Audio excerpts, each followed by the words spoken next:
to do with my hands. All right, now for the fun part. After you break in the diff, 4 burnouts. Oh, you're f***ing kidding me.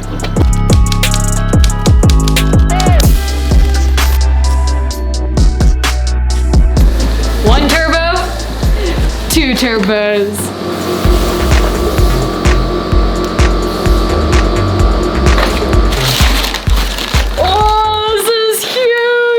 And very light, oh my God.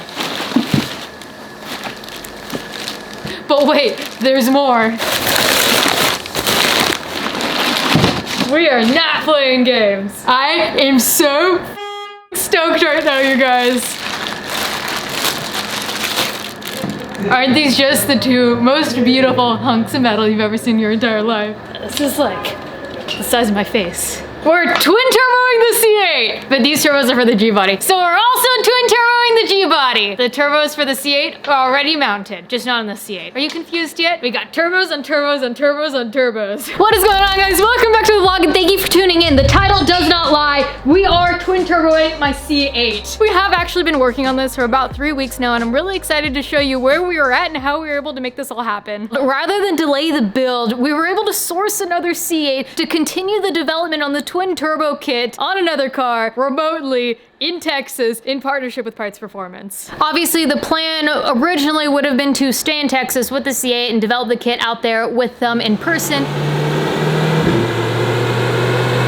She sounded a little feisty. However, I felt the best decision at the time was to go home and shelter in place here. So we've made the best out of a bad situation and found a way to still develop it together. So I'll show you guys, let's see. We'll be running Turbonetics turbos on the G-body and Precision turbos on the C8. They're sister companies. The specs we wanted for the G-body happen to be in Turbonetics and the specs we wanted for the C8 happen to be in Precision. Instead of just talking about it, how about we get Peitz on the phone and show you what we've been developing. All right, for starters, I just want to say thank you for kind of like remote tuning some little stuff on the Buick so that we could actually do the first drive.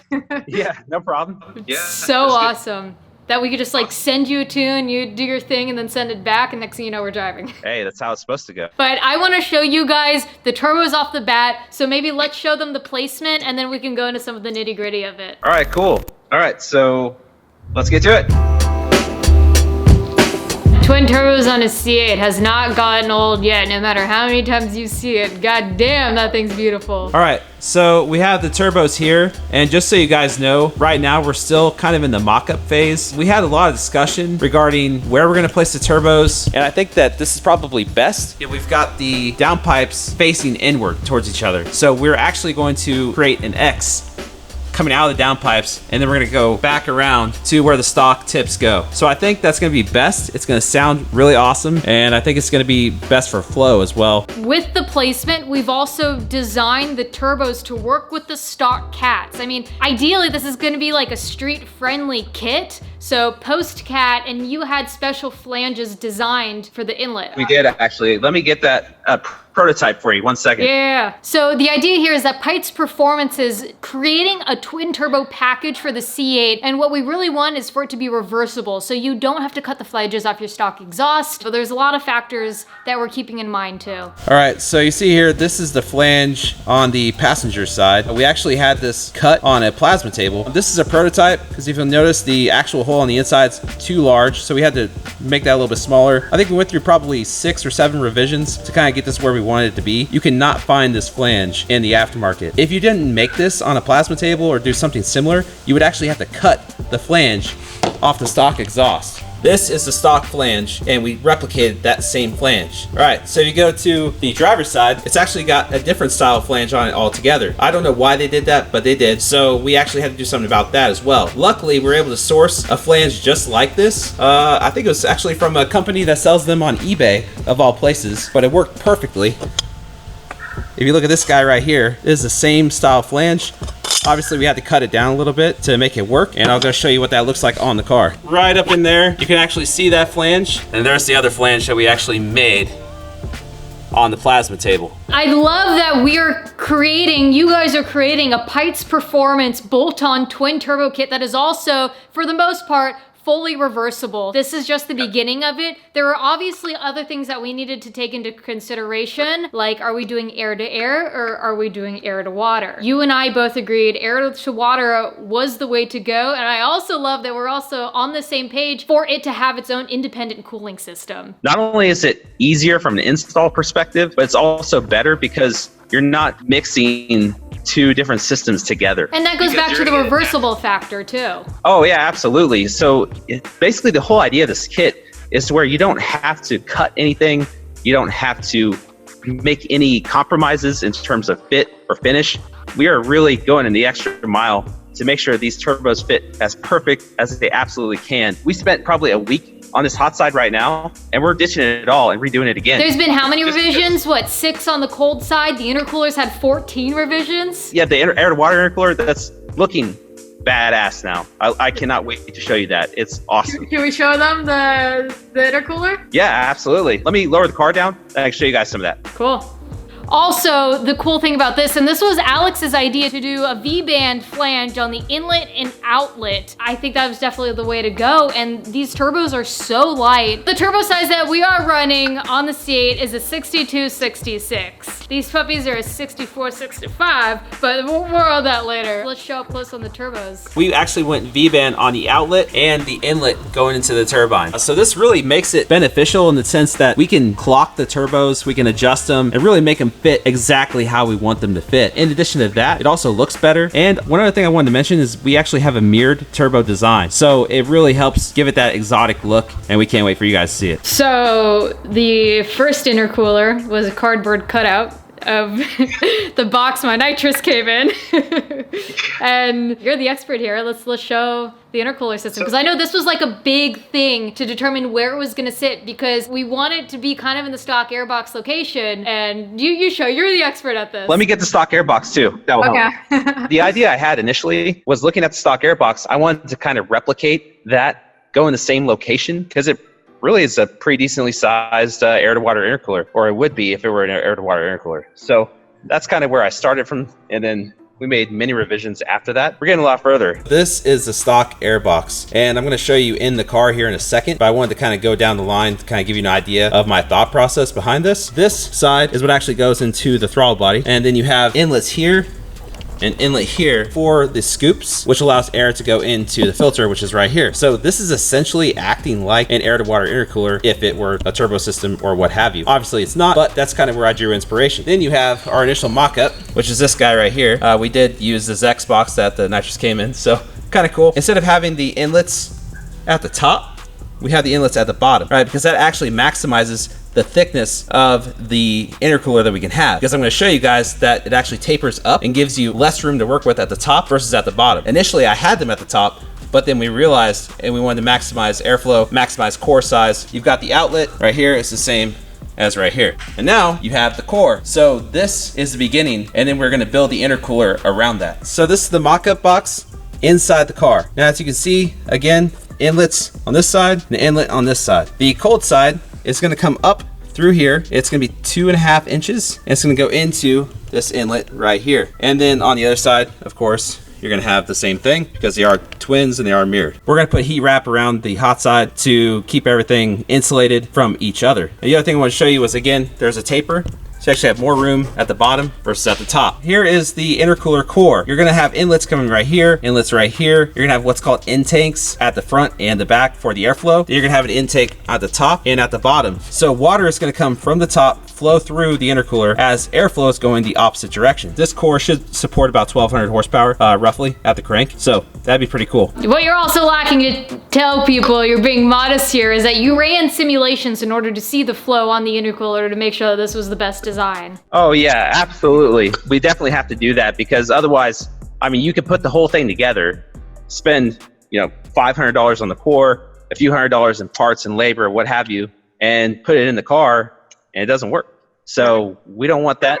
we want it to work awesome the first time. So now as far as the heat exchanger, we still have yet to design that. We know we want to mount it in the front, so more will come with that when we get to that phase. I say right now with the placement of the turbos, we know what we're doing for the intercooler. The hot side, we're just about there. We know where we're mounting the wastegates. We have an idea on the cold side with the blow-off valves. We're pretty close. The great thing about the DI motors, the Gen 5 GM, they have a very adequate fuel system from the factory because they actually have two different fuel systems technically, or two different fuel pumps. They got a low pressure pump, they have a high pressure pump. So you have fuel fed to the high pressure pump from the low pressure side. So you have a pump in tank and that fuel goes up to the engine, and then you have a fuel pump that's driven by the camshaft in the motor. And so that changes it from like 58 PSI to up to 3000 PSI at the motor. Obviously we're gonna be pushing the stock short block to kind of the limits. We're like right there, but what we could do is we could run a auxiliary fuel system or standalone fuel system to supply the nitrous system with fuel. The only thing is, you know, obviously you have stock pistons, stock rods. Yeah, you know. How much do we want to build it on a stock bottom end? All these questions circling around still, but we're definitely getting a lot further. So now the next question is oiling. We're gonna run oil feed off of the oil pressure sensor, kind of tee that off, and then we're gonna feed it back into the oil cap. So we're trying to keep this as reversible as possible. Basically, this is like an oil fill cap, but it's got a dash 10 on top of it. So you can screw a dash 10 fitting onto the top, and you're gonna have the return going in through here. This is the scavenge pump. It's actually extremely small. I can fit my entire hand over it to just give you an idea how small it is, but it's very powerful. It's from TurboWorks. It's got dash 10 lines going into it, so definitely will flow as much oil and then some that we need it to. One other thing I wanted to show you guys is we had some initial issues trying to figure out where exactly we wanted to put the wastegates and make it look good and make it fit right. So we kind of decided you're gonna see one turbo and you should have a wastegate somewhere up in here, and then that's gonna actually have a dump tube that's gonna come through and you'll be able to see it through the X pipe. It's gonna look pretty badass. And then again, you'll have another wastegate up here coming through this side. It's gonna scream exotic supercar twin turbo. The X pipe on the LT2 was definitely a must. No questions asked, we had to do it. I'm so happy that we can share and show the progress that we've done. I know there's a big question right now. People are thinking immediately, what about tuning? We got a little something up our sleeve we think will work. We'll keep you updated on that. I'm super excited, I can't wait. I've got a lot of big plans for this kit. This is only just the beginning. Like, this is the street kit, right? These turbos can support way more horsepower. Like I said, around 1200 probably at the crank. It's probably the most you'd want to push them. They say you can push them to 1400, but I probably wouldn't do that because you're going to be out of the efficiency of the turbos. But nonetheless, this kit is what I really like about it. It's so modular because you can put it on a stock engine. You can put it on 416. You can put it on fully built motor, heads, cam, whatever you want. It's going to work really well for all of those. I want to make this a Carbio certified kit, and I'm going to develop the Carbio calibration with my emissions bench that I ordered. I'm waiting for it to come in, and so then I can pre-certify here. Then I'm going to drive a car to California, and I'm going to get it carb certified. Everybody in California can buy it and legally install it. You guys hear that? A carb legal twin turbo kit for the C8. What would you say the horsepower numbers would be on the twin turbo kit? So on the street kit, base stage 1, if you will, probably 600 to 650 wheel. You really don't want to push the stock bottom end any further than that. That's like 6 to 8 pounds of boost. Like, that's not a whole lot. Very street friendly. You know, drivability manners are great. So that's what I want. I don't want another car that I have to tow everywhere because we've overbuilt it. Alex has also bought a C8. His C8 will not be twin turbo. He's going NA power, but it's gonna be sick. He's also documenting everything on YouTube. If you want to see the progression of the twin turbos, if you want to see his NAC8 build, all that's going to be on their YouTube channel that they've created. So I'll link that in the description below if you guys want to see a little bit more technical. They're also going to be showing some of the racing and the tuning as well. All right. I look forward to seeing you in Texas. Yeah, I look forward to having you guys again. Thanks.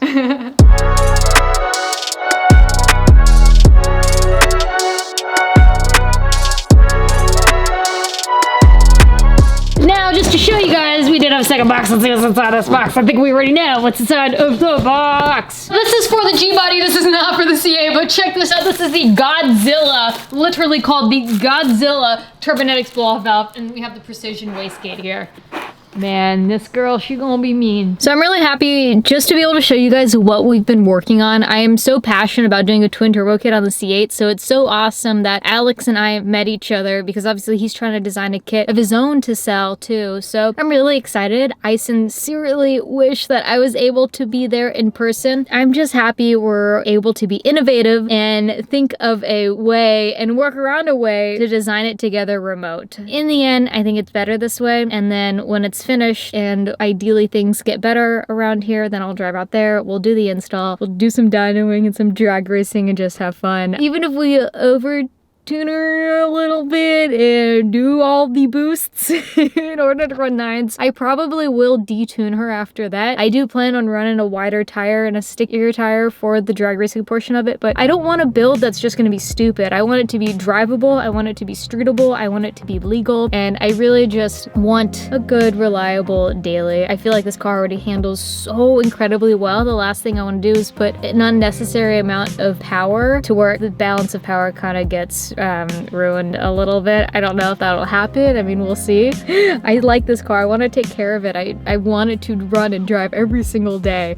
So, I mean, it may appear like I'm being rough on her, but let's be honest, guys. A burnout and 100 shot, it's not gonna do it. I'm really excited to go to Texas to install the twin turbo kit. At least I'll be able to be hands-on there, but right now, just so there's no delays, I do feel like this is the best way to go about it. It's been hard not to say anything about it or share it with you guys because obviously I don't want to talk about things, I just want to do things, and today was kind of like a progress update of like, here's where we are. So I hope you enjoyed it. I'm doing my best to try to make content during these crazy times right now, so if you could do me a favor and give this video a like or a share, that would be awesome. The idea with the C8 Corvette is this is my new daily, keyword daily. I don't want to do anything where she doesn't become a daily anymore. I joke where I bought a daily, need a new daily, but she's my daily. I need a reliable one. So yeah, I hope you guys are keeping your thoughts positive and you're taking care of yourself during this time, and I'll catch you on the next one. Ecrew, we out here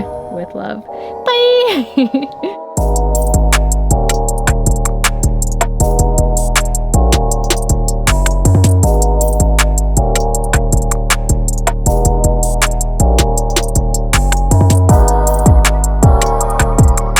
I really don't even need more horsepower. However, it doesn't mean I don't want more horsepower.